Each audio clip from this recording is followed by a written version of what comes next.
Imagine unlocking a power within yourself that you never knew existed, a force capable of transforming your entire life from the inside out. How emotions are made doesn't just give you an insight into emotions, it hands you the keys to a kingdom where you reign over your own mind. Picture standing in the face of overwhelming anger or anxiety and, instead of feeling crushed, wielding an understanding so profound that you can calm these storms before they even start. This isn't just about feeling better, it's about gaining absolute mastery over the one thing that can make or break you in any situation, your emotions. Imagine having such mastery over your mind that nothing, not sadness, not fear, not frustration, can knock you down for long. In those moments when life feels relentless, this knowledge doesn't just help, it becomes your armor, your guide, your source of unbreakable resilience. You don't just know where emotions come from, you become a sculptor of your emotional landscape, shaping reactions, moods, and even outcomes with newfound clarity. This is the ultimate self-empowerment, total control over your mind, no matter what life throws your way. In How Emotions Are Made, Lisa Feldman Barrett reshapes the way we think about emotions, breaking down one of the most common misconceptions, that emotions are universal reactions that just happen to us. According to Barrett, emotions are constructed by your brain. Picture this, rather than a reaction that blindsides you, emotions are more like a masterpiece that your brain actively paints, using memories, experiences, and cultural concepts as its palette. Emotions, a product of agreement. Barrett explains that emotions aren't objectively real in the way atoms or gravity are. Instead, they're like the concept of money, a shared belief that influences reality. This means that emotions, much like currency, are based on collective understanding and personal interpretation, rather than being hardwired, automatic responses. This concept shifts the entire responsibility of emotions from the outside world to an internal creation. The role of past experiences. Every experience you've ever had becomes part of your brain's concept library. Your mind categorizes memories, sensations, and social cues to create meaning for future situations. Think of it like a filter. If your brain has classified a past experience as fear, it may draw upon that template to interpret current sensations in a way that brings about similar feelings. Barrett calls this process conceptualization. Your brain doesn't just receive sensory data and react, it actively shapes that data into emotions. Emotions don't happen to you. The core of Barrett's idea is that emotions are not something you merely endure, they're experiences your brain constructs based on the context. Imagine standing on a cliff's edge. Your brain takes visual input, combines it with memories of heights and cultural ideas about danger, and might construct fear. Yet, in a similar situation, a skilled climber's brain might construct excitement. You see, the difference isn't the cliff but how each brain uses past experiences to interpret it. Taking ownership of your emotions. Realizing that emotions are a product of your brain's constructions gives you immense power. No one else can make you feel a certain way. Emotions are shaped by the concepts your brain has created over a lifetime. This doesn't mean denying feelings but understanding them as patterns your brain has chosen to apply. When negative emotions feel overwhelming, knowing this can be a game changer. You have the power to reinterpret situations by recognizing the concepts at play and reconfiguring your reactions. Barrett's work invites you to become the architect of your emotional landscape. It's not just about feeling differently, it's about thinking differently and, ultimately, reclaiming your mental space from automatic responses that have held you captive for years. This book empowers you to take control, reconstruct emotions with intention, and live with a deeper understanding of yourself and the world around you. 2. The origin of feeling, interoception. In How Emotions Are Made, Barrett introduces the concept of interoception, which refers to our brain's awareness of all internal bodily sensations. Think of interoception as your brain's way of keeping tabs on what's happening inside, monitoring signals from your organs, tissues, hormones, and even the immune system. This awareness is key to how we experience emotions, as it informs how the brain allocates resources to keep the body balanced, a process known as the body budget. Understanding affect. Barrett introduces a concept called affect, which is not emotion but a simpler, foundational sense of feeling that occurs continuously. Affect is essentially your background mood throughout the day, characterized by two basic dimensions. Valence, this refers to how pleasant or unpleasant you feel in a given moment. Think of it as a spectrum where one end is contentment and the other is discomfort. Arousal, this measures how calm or agitated you feel, ranging from complete relaxation to high alertness or tension. These two dimensions interact to create what Barrett calls the affective circumplex, a continuous, circular spectrum of affective states. Any moment in your day lands somewhere on this circumplex, based on a blend of valence and arousal. Your brain then uses this baseline of affect to guide your actions and responses to the world, setting the stage for constructing more complex emotions. Why this matters? This foundation of interoception and affect is what eventually allows our brain to label certain experiences as emotions. By knowing this, you can start tuning into the body's subtle signals, those sensations that shape your underlying affective state. For instance, when you feel agitated, it's often a result of high arousal and negative valence. With this awareness, you can recognize these feelings as physiological responses and make conscious choices to calm the body or address the underlying issue, rather than feeling at the mercy of unexplained emotions. Barrett's insights on interoception and affect help us understand that emotions aren't isolated reactions but are deeply connected to our body's ongoing physical state. By understanding interoception, you're empowered to listen to your body's signals and begin influencing how emotions unfold, taking greater control over your emotional life. 3. Affective realism, how feelings shape our perception.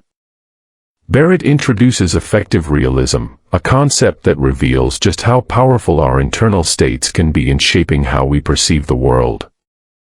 Simply put, affective realism is the brain's tendency to interpret the world through the lens of our current feelings or affect, rather than seeing it objectively. Here's where it gets fascinating. When you feel something, your brain treats that feeling as information about the world, even though it's just a product of your internal state. How affective realism works. When your brain experiences affect without a clear cause, it often assumes that the source is external.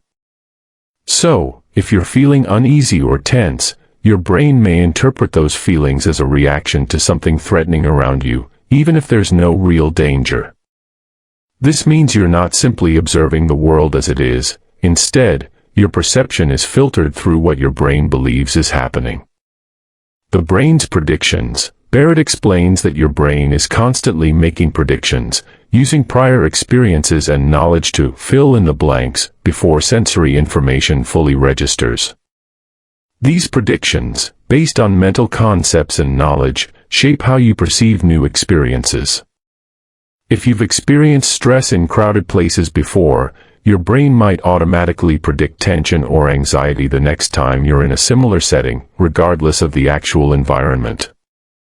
Perceptions are constructions. Because of affective realism, your perception of reality is not merely a direct response to the outside world. Instead, it's a construction shaped by your brain's predictions. Your internal feelings, affect, influence this construction, creating a reality that feels vivid and immediate, even though it's highly subjective. Why understanding affective realism matters. The knowledge that we experience a reality constructed by our brain, and shaped by our feelings, opens a door to greater self-awareness. By recognizing affective realism, you gain the power to question your reactions and ask, is my perception influenced by my current mood or past experiences? This insight is incredibly empowering, allowing you to take a step back and reassess situations without letting fleeting feelings define your understanding of reality. In essence, effective realism reminds us that our experience of the outside world truly begins inside our heads. It's not the world affecting our emotions, rather, it's our constructed emotions affecting how we see the world. Recognizing this can transform how you approach challenging situations, helping you navigate life with a clearer, more objective outlook. 4. Categorizing emotions, the brain's use of prototypes. In How Emotions Are Made, Barrett describes how our brain categorizes emotions through prototypes, or typical representations of a concept. When we think of sadness, for instance, we might picture frowning, crying, or a downcast expression. This mental image is not fixed, rather, it's a summary of sadness that the brain constructs based on the most common features it has observed in situations labeled as sad. The role of prototypes in emotion construction. When your brain perceives a situation, it looks for a best match by comparing the current sensations to its vast library of concepts. The brain then selects a prototype, a sort of mental snapshot that represents the essence of a category, like sadness, anger, or happiness. This prototype helps the brain interpret your feelings in that moment, providing a framework to label and respond to the experience. Example: if you're feeling a sense of loss, your brain might pull up the prototype of sadness, involving behaviors like crying or withdrawing, which may then influence how you actually express sadness. Why we rely on prototypes. Prototypes are like shortcuts that allow the brain to make sense of complex situations quickly. Without consciously thinking about it, your brain pulls up the concept that best fits the circumstances, making it easier to understand and respond to emotions.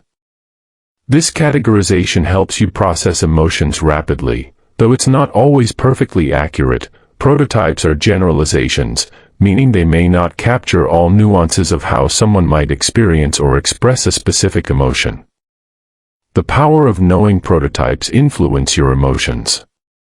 By understanding that your brain is categorizing emotions based on prototypes, you gain the ability to examine your own emotional responses more objectively. When you feel an emotion creeping in, you can pause and ask, is this feeling a reaction to what's actually happening, or is it my brain's automatic pull from a prototype? This awareness can help you respond to situations with more intention, recognizing that your emotional response may be an automatic construction, not a definitive reflection of the external situation. 5. Goal-based concept, emotions shaped by context and purpose.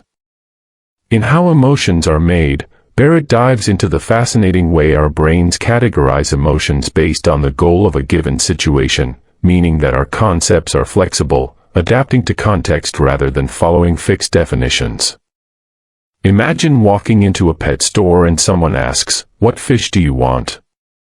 Instinctively, you'd answer with goldfish or black molly, not grilled salmon. Here, your brain's concept of fish is guided by the purpose of finding a pet, not food. This goal-based categorization shows how our minds adapt to meet the needs of the moment. Expanding emotional vocabulary through goal-based concepts. Emotion words help us interpret our physical sensations in context, but they're not set in stone. For instance, consider the Greek term stenochoria, a unique concept that conveys feelings of doom, hopelessness, or constriction, emotions that might feel fitting in moments of conflict or despair, like a challenging romantic relationship. This is a specialized concept that doesn't have a direct translation in English, yet when you understand it, it becomes a powerful tool for interpreting complex feelings.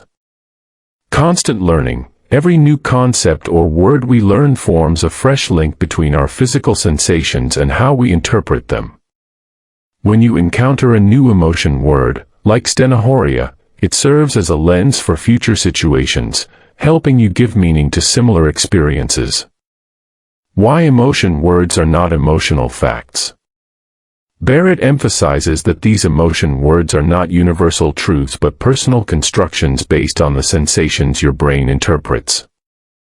They're taught to you by those around you, helping you build a social and emotional understanding of the world. With every new emotion concept, you're essentially creating a mental shortcut, a way for your brain to interpret physical signals in a way that aligns with your culture, environment, and personal experiences. Emotions as constructions of the world, not reactions. Ultimately, this means emotions aren't merely reactions to what's happening around you. Instead, they're constructions you've built through language, culture, and your own personal experiences. Recognizing this gives you the power to adjust how you label and respond to emotions, as they are influenced by the context, goals, and culture surrounding each experience. It's a reminder that emotional concepts are dynamic tools, shaped by the people, places, and purposes in your life. 6. The concept cascade: how emotions unfold and shape experience. In How Emotions Are Made, Barrett introduces the concept cascade, explaining that emotions can feel triggered rather than actively constructed. This is because, when your brain interprets sensory input, it unpacks everything at once in a massive cascade of predictions, creating a layered interpretation of what you're experiencing. Even before you're fully aware, your brain may already be simulating an emotion, such as happiness or anger, building a dynamic experience in real time. The power of high emotional granularity. The cascade demonstrates the brain's efficiency when we have high emotional granularity, meaning more refined distinctions within each category of emotion. With more emotional words and subcategories, your brain operates more effectively, generating emotions with less mental strain. This is because, with a nuanced emotional vocabulary, your brain doesn't need to construct as much from scratch. It can pull from existing concepts with ease. Example: instead of vaguely feeling bad or upset, you could distinguish between disappointment, resentment, or wistfulness. Each of these words reflects different layers of emotion, allowing your brain to categorize and respond more precisely. How concept cascade and granularity improve your emotional experience. With more specific concepts, you're better able to identify, understand, and regulate your emotions. The cascade of detailed predictions means your brain has a streamlined path to categorize what you're feeling, conserving energy and enhancing your ability to respond with greater clarity. When emotions are more specific, it's easier to address them constructively and even reframe them in a way that aligns with your goals and well-being. Emotional efficiency in everyday life. The concept cascade teaches us that emotions aren't fixed responses but dynamic, flowing interpretations shaped by language, experience, and context. By broadening your emotional vocabulary and understanding the cascade, you're not only enhancing your emotional intelligence but also equipping yourself to navigate complex feelings with resilience and precision. Emotions are meanings. Everyday decisions are not just random occurrences, they are deeply influenced by the way your brain interprets and assigns meaning to your experiences. This process is driven by body budgeting regions in your brain, which broadcast predictions that shape your perceptions, what you see, hear, and feel. Think of it as a powerful filter through which you view the world, colored by your past experiences and emotional history. The power of meaning. Your prior experiences act like a lens, shaping how you interpret momentary sensations. For example, if you've experienced joy at a particular scent, the next time you encounter that scent, your brain may instantly connect it to those happy memories. This is not merely a reaction, it's a profound construction of meaning that empowers you to navigate your emotional landscape more effectively. These meanings are not just abstract concepts, they serve as prescriptions for action. When your body signals a change, like a racing heart or a knot in your stomach, your brain interprets these sensations, connecting them to the relevant emotions and guiding you on how to respond. It's an intricate dance between your body and mind, where awareness of your emotions can lead to thoughtful choices. The biology of meaning-making. The system that implements these concepts involves two key networks, the control network and the interoceptive network. Together, they form the biology of meaning-making, which is crucial for emotional construction. By understanding how these systems work, you empower yourself to take charge of your emotional experiences. Instead of feeling overwhelmed by emotions, you can actively construct your emotional reality. Recognizing that emotions are not just reactions to external events, but rather constructions of your mind, allows you to approach your emotional world with agency. You become the architect of your feelings, shaping them through your understanding, experiences, and choices. Takeaway. Emotions are not simply feelings that happen to you, they are meanings you create. By becoming more aware of this process, you can enhance your emotional intelligence and resilience. This understanding empowers you to navigate life's challenges with greater clarity, making informed decisions that align with your true self. Remember, your emotions are not just responses, they are the rich tapestry of meanings that you create and reconstruct, enabling you to live a more intentional and fulfilling life. How Emotions Are Made, by Lisa Feldman Barrett. Book Review Notes. Introduction, Understanding Emotions. This partial summary of how emotions are made delves into the foundational concepts of emotions, providing insights that can help individuals better understand themselves. Recognizing the origins of emotions can significantly enhance self-monitoring, especially during overwhelming moments of negativity. If you're curious about the science behind emotions but want practical applications, this summary aims to simplify the concept so you can improve your emotional well-being effectively. Key concepts. Emotions are constructed. Emotions are not objective realities like molecules, they are constructed by our brains based on past experiences. When we experience emotions, we are not just passive receivers, we actively create our emotional states. This means that you are responsible for the emotions you feel. It's your brain that constructs them based on sensory input and learned concepts. The origin of feeling, interoception.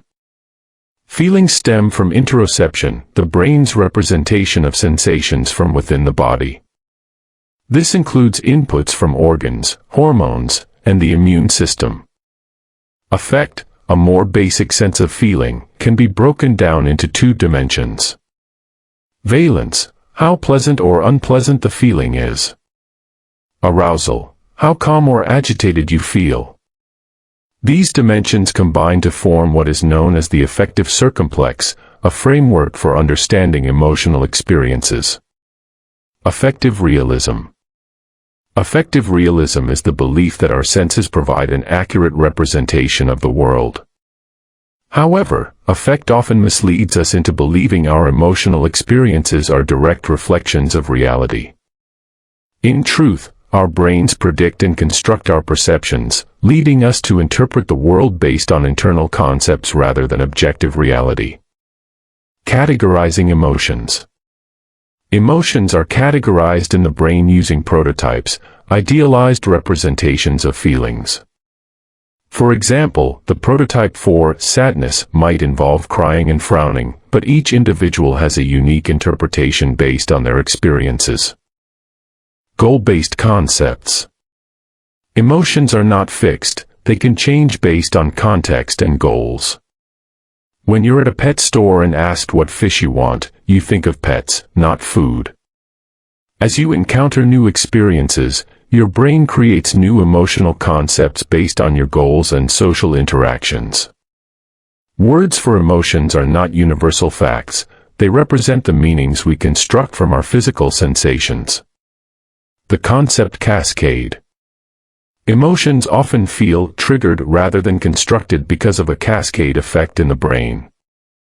As your brain processes sensory information, it rapidly categorizes it, leading to the immediate simulation of emotions. This highlights the importance of emotional granularity, Having more specific emotional experiences allows your brain to operate more efficiently, reducing the cognitive load needed for emotional understanding. Emotions are meanings. Everyday decisions are influenced by body budgeting regions in the brain that modify how we perceive the world.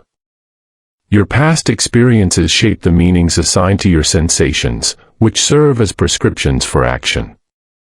The control network and interoceptive network work together in the biology of meaning-making, essentially the construction of emotions. Mastering your emotions. Keep your body budget in good shape. Emotions primarily arise from how your brain interprets your body's condition. Maintaining a healthy body budget, ensuring that your body's needs align with its actual condition, will foster positive emotions. Here are some essential practices to achieve this. Eat a balanced diet. Engage in regular exercise, including mind-body practices like yoga. Prioritize sufficient sleep. Minimize exposure to noisy environments and maximize time in natural settings with greenery and light. By focusing on these fundamental aspects of health, you can better manage your emotions and improve your overall emotional well-being. Conclusion. Understanding that emotions are constructed and influenced by various factors can empower individuals to take control of their emotional lives. By applying the insights from this book, you can enhance your emotional intelligence, leading to more meaningful and fulfilling experiences. Becoming more emotionally intelligent. Defining emotional intelligence. Lisa Feldman Barrett defines emotional intelligence as the ability to effectively regulate your alleged emotional inner beast. This involves recognizing and understanding your emotions, leading to more informed responses to various situations. Increasing emotional granularity. To enhance your emotional intelligence, it's crucial to identify the specific emotions your brain constructs. This is achieved by increasing emotional granularity, which refers to the finer and more specific categorization of your emotional experiences. For instance, the general term unpleasant can be subdivided into emotions like sad or mad. While both are negative, the coping strategies for each differ significantly. Further breakdown. Sadness can be further dissected into discouraged or dejected, showcasing how precise vocabulary enhances emotional awareness. The broader your emotional vocabulary, the better you can articulate your feelings, leading to more accurate predictions and behaviors in response to those emotions. Expanding perspectives. To build emotional granularity, actively seek new experiences, whether through books, movies, travel, or trying unfamiliar foods. Each new perspective helps your brain construct fresh concepts, enriching your emotional understanding. Mastering emotion in the moment. Move your body.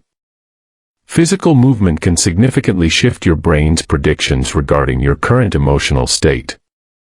A simple change in physical activity can lead to a different emotional experience. Change your environment. Altering your location or situation can also help recalibrate your emotional state.